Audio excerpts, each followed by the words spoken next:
Zee 24 तास एक पाऊल पुढे। राज्यातल्या महाविद्यालयीन प्राध्यापकांनी आपल्या विविध मागण्यांसाठी परीक्षा कामकाजावर बहिष्कार टाकलाय। प्राध्यापकांच्या या आंदोलनामुळे कोल्हापूरच्या शिवाजी विद्यापीठाच्या परीक्षा अनिश्चित काळासाठी पुढे ढकलण्यात आल्या आहेत। 6व्या वेतन आयोगाच्या फरकाची रक्कम तात्काळ मिळावी, नेटसेट बाधित प्राध्यापकांना नियुक्तीपासूनचे सर्व लाभ मिळावेत, या सर्व प्रमुख मागण्यांसह राज्यातल्या प्राध्यापकांनी परीक्षा कामकाजावर बहिष्कार टाकलाय। यात शिवाजी विद्यापीठाच्या 2000 प्राध्यापकांचा सहभाग आहे।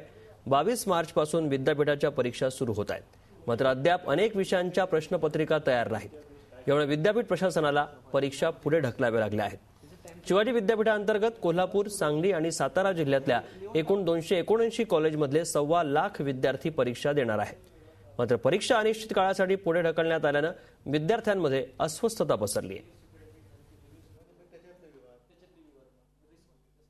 1.25 लाख विद्यार्थी परीक्षेला बसणार होते। खरा प्रश्न आहे तो BA, BSc, BComच्या दृष्टिकोनातून।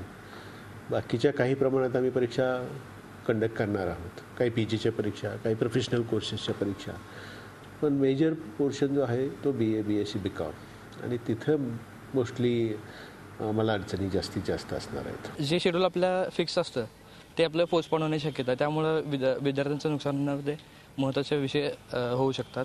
त्या पद्धतीने जर लवकरात लवकर प्राध्यापकांनी जर लवकर संप मिटवला तर मुलांचं नुकसान होणार नाही। स्पर्धा परीक्षेच्या तारखा डिक्लेअर झालेल्या आहेत आणि विद्यापीठाचं म्हणजे आता पेपर चेकिंग वगैरे रिझल्ट वगैरे लांबणार आहेत, त्याचा परिणाम आमच्या म्हणजे करिअरवरती आणि स्पर्धा परीक्षेवरती होणारच आहे। झी 24 तास एक पाऊल पुढे।